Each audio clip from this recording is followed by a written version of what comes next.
안녕하세요. 오늘 여러분께서 보내주신 자료들을 바탕으로 QA 엔지니어의 소프트 스킬, 그러니까 이 사람 역량에 대해 좀 더 깊이 들어가 보려고 합니다. 네, 안녕하세요.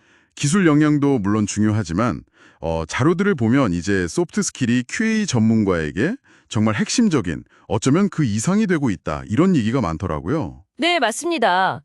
보내주신 자료들에서도 공통적으로 나오는 이야기인데요. QA의 역할 자체가 변하고 있다는 거죠. 역할이 드러난다. 구체적으로 어떻게 말이죠? 단순히 이제 버그 찾는 걸 넘어서요.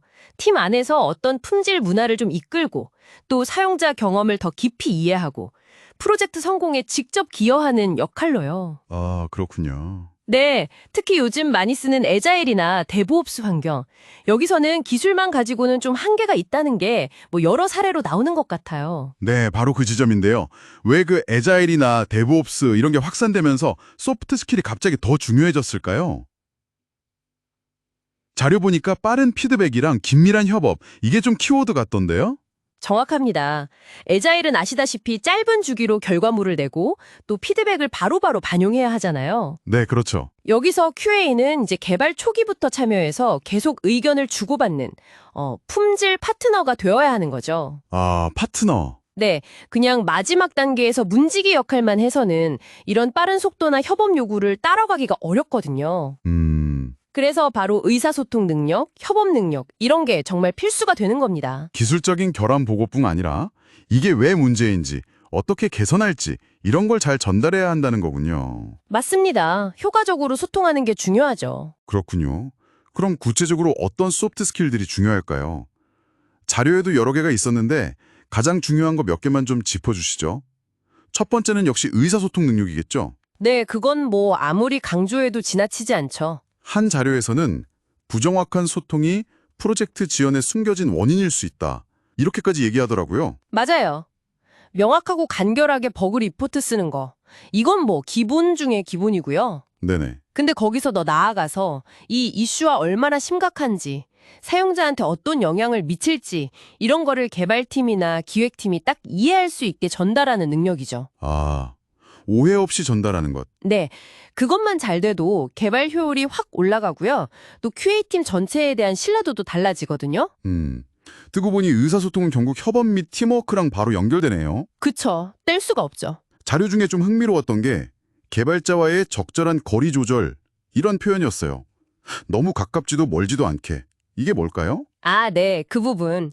그거는 QA가 객관성을 지키면서도 동시에 팀의 일원으로서 시너지를 내야 하는 약간 이중적인 역할을 잘 보여주는 것 같아요. 이중적인 역할이요? 네, 그러니까 개발자랑 인간적으로는 좋은 관계를 유지해야 하지만 품질에 대해서는 전문가로서 때로는 좀 불편한 얘기도 명확하게 할 수 있어야 한다는 거죠. 아하. 단순히 결함만 지적하는 게 아니라 같이 품질 목표를 향해 가는 파트너십을 만들되 QA 고유의 어떤 비판적인 시각은 잃지 않는 그런 균형 감각, 그게 필요하다는 뜻으로 보입니다. 균형 감각이라.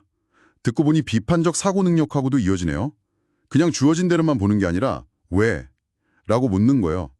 표면 너머의 통찰, 이런 표현도 있었고요. 그렇습니다. 그냥 테스트 케이스 통과시키는 데서 그치는 게 아니라 이 기능이 진짜 사용자가 원하는 대로 도는 건가? 혹시 우리가 놓치고 있는 잠재적 위험은 없나? 이렇게 계속 질문하고 파고드는 자세가 중요해요. 네. 특히 그 근본 원인 분석, RCA라고 하죠. 그걸 통해서 같은 문제가 반복되지 않도록 하는 거. 이게 QA의 가치를 정말 높이는 활동이거든요. 사용자 입장에서 생각하는 사용자 중심 사고도 여러 자료에서 강조됐어요. 기능적으로 완벽해도 쓰기 불편하면 안 된다는 거겠죠? 맞습니다. 최종 사용자의 눈으로 제품을 보고 테스트하는 거. 이게 제품의 시장 경쟁력을 결정하는 아주 중요한 요소가 될 수 있어요. 경쟁력이요? 네. 사용하기 불편한 제품은 아무리 기능이 좋아도 외면받기 쉽잖아요. QA가 이 관점을 계속 유지하는 게 중요합니다. 그렇군요. 아, 그리고 마지막으로 세부 사항에 대한 주의력, 꼼꼼함이죠. 이것도 빼놓을 수 없어요. 꼼꼼함. 네, 사소해 보이는 어떤 UI 결함이라던가 일관성이 좀 부족한 부분들, 이런 걸 놓치지 않는 섬세함이 제품의 완성도를 높이고 결국 사용자의 신뢰를 얻는 데 기여하거든요. 와, 정말 다양한 역량이 필요하네요. 그럼 이런 스킬들 어떻게 키울 수 있을까요? 자료에 좀 팁 같은 것도 있었나요? 네, 몇 가지 실질적인 조언들이 있었어요. 가장 중요한 건 역시 일상 업무에서 의식적으로 연습하는 것 같아요. 의식적인 연습이요? 네. 예를 들어 버그 리포트 쓸 때마다 어떻게 하면 더 명확하게 쓸 수 있을까? 이렇게 한번 더 고민해 보는 거죠. 아, 너머의 QA 엔지니어링 이런 관련 책이나 강의를 통해서 지식을 넓히는 것도 좋고요. 결국 꾸준한 노력이 답이군요. 네, 핵심은 꾸준한 자기 성찰하고 개선하려는 의지죠. 만약에 이런 소프트 스킬이 좀 부족하다면 이게 단순히 개인 문제가 아니라 프로젝트 전체에 영향을 주겠네요. 그럼요.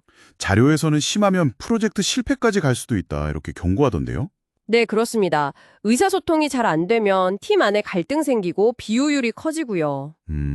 비판적 사고가 부족하면 정말 치명적인 결함을 출시하고 나서야 발견하게 될 수도 있고요. 아이고. 결국 이게 다 비용 증가, 출시 지연, 고객 불만족으로 이어지는 거죠. 반대로 소프트 스킬이 뛰어나면요. 반대로 소프트 스킬이 뛰어난 QA 엔지니어는 기술적인 문제 해결을 넘어서 팀 전체의 생산성을 높이고 제품 품질을 정말 한 차원 끌어올리는 그런 핵심적인 역할을 할 수 있게 됩니다. 오늘 여러분 자료 덕분에 QA 엔지니어에게 소프트 스킬이 왜 이렇게 필수적인지 그리고 구체적으로 어떤 역량들이 중요한지 정말 깊이 있게 이야기 나눈 것 같습니다. 네. 의사소통, 협업, 비판적 사고, 사용자 중심 사고, 그리고 꼼꼼함까지 기술 역량과 더불어서 이 소프트 스킬들이 정말 중요하다는 걸 다시 한번 확인했네요. 네, 오늘 나온 얘기들이 듣고 계신 여러분 각자의 상황에서 어떻게 적용될 수 있을지 한번 생각해 보시면 좋을 것 같아요. 네, 중요한 건 이런 역량들이 뭐 하루아침에 딱 완성되는 건 아니라는 점이죠.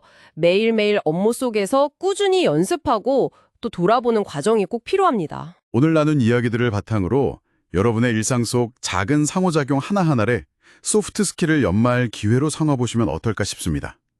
여기서 한 걸음 더 나아가서요. 이런 질문을 던져보고 싶네요. 지금 중요하다고 강조된 이런 스킬들을 넘어서 앞으로 한 5년 뒤에 QA 전문가에게 가장 중요해질 우리가 아직은 예상하지 못하는 제6의 소프트 스킬은 과연 무엇일까요? 한 번쯤 고민해 볼 만한 질문인 것 같습니다. 오늘 함께해 주셔서 감사합니다. 네, 감사합니다.